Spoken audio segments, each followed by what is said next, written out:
யோகங்கள் சரியா இருக்கணும். அந்த குழந்தைகள் பகவானுடைய சொத்து ஞாபகம் இருக்கணும்.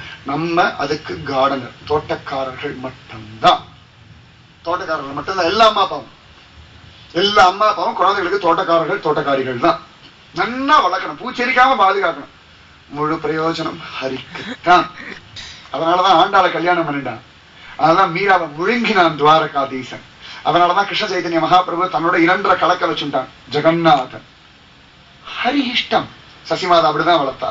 சைத்தன்ய மகாபிரபு சிரேஷ்டம். அந்த மாதிரி மாதாக்களா, அந்த மாதிரி பிதாக்களா மாறிட்டோம் அப்படின்னா நிச்சயமா உங்க கிரகத்துல ஒரு பிரகல்லாதன் உண்டு, ஒரு துருவன் உண்டு, ஒரு ஆண்டாள் உண்டு, ஒரு மீரா உண்டு. புராண விஷயங்கள் கேட்கறதுக்கோ தத்துவத்தை கேட்கறதுக்கோ நீங்க யாரும் இங்க வர வேண்டாம். உங்காத்து குழந்தைகள் உங்காத்துக்குள்ள உட்கார்ந்துட்டு தத்துவத்தையும் ஞானத்தையும் வைராக்கியத்தையும் பேசும். நம்மாழ்வார் மாதிரி ஒரு குழந்தை உட்கார்ந்து செத்ததின் வயிற்றில் சிறியது கிடந்தால் இத்தை தின்று எங்கே கிடக்கும்னா அத்தை தின்று அங்கே கிடக்கும்னா அதில் நீங்க கேள்வி கேட்கணும், அது பதில் சொல்லணும், அது காலில் நீங்க வேணும். அதுக்குதான் இன்னைக்கு இந்த மாத்ரு தேவோ பவன்ற ஒரு விஷயத்தையே சொல்லும். உங்க வம்சம், உங்க குழந்தைகள், உங்களுடைய ரத்தம். ஆனா அது தெய்வத்துடைய சொத்து. அது பகவான் கழுத்துல ஆபரணமா போட்டு அனுபவிங்க. அதை கொண்டு லௌகீகம் ஒரு சாக்கடையில போட்டு உங்களையும் கஷ்டப்படுத்திண்டு அதையும் கஷ்டப்படுத்தாதீங்கோ.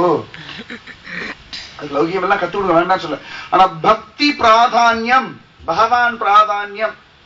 அது நல்லா படிச்சு கொடுத்தனா கூட பகவத் அனுகிரகம் குழந்தை பகவானுக்கு ஆசீர்வாதம் பண்ணா நீ படிச்சதெல்லாம் ஞாபகமா இருந்தது, நீ படிச்ச கொஸ்டின் எல்லாம் வந்தது, இப்படி சொல்லிக் கொடுங்க குழந்தை. இல்ல வேற இன்னொன்னு இருக்கு. குழந்தைகள் எல்லாம் பயிற்சிக்காக இப்ப திருப்பாவை இதெல்லாம் சொல்லிக் கொடுக்குறோம். யாராவது ஆத்துக்கு வந்துட்டோம்னா போதும், அந்த மாமாவுக்கு தெரியாது சொல்லு. இந்த குழந்தைக்கு என்னன்னா இப்ப யாராவது தனக்கு தெரிஞ்ச ஒரு விஷயத்தை அடுத்தவா சொன்னா அதால ஏற்றுக்கொள்ள முடிய மாட்டேங்கிறது. இந்த மாதிரி தவறுகள்லாம் இன்னைக்கு வெளிநாட்டுல நம்ம இறக்குமதி பண்ணி தொலைச்சிட்டோம். நம்ம குழந்தை கான்பிடன்ஸ் கொடுக்குறது, கான்பிடன்ஸ் இல்ல குழந்தைகள் அடிச்சுட்டு இருக்கும். இந்த மாமாவுக்கு தெரியும், உனக்கும் தெரியலையே சொல்லு. அது அவருக்கு தெரியாது. அவளுக்கு தெரியும், ஆமா எனக்கு தெரியாது சொல்லு பார்க்கலாம்.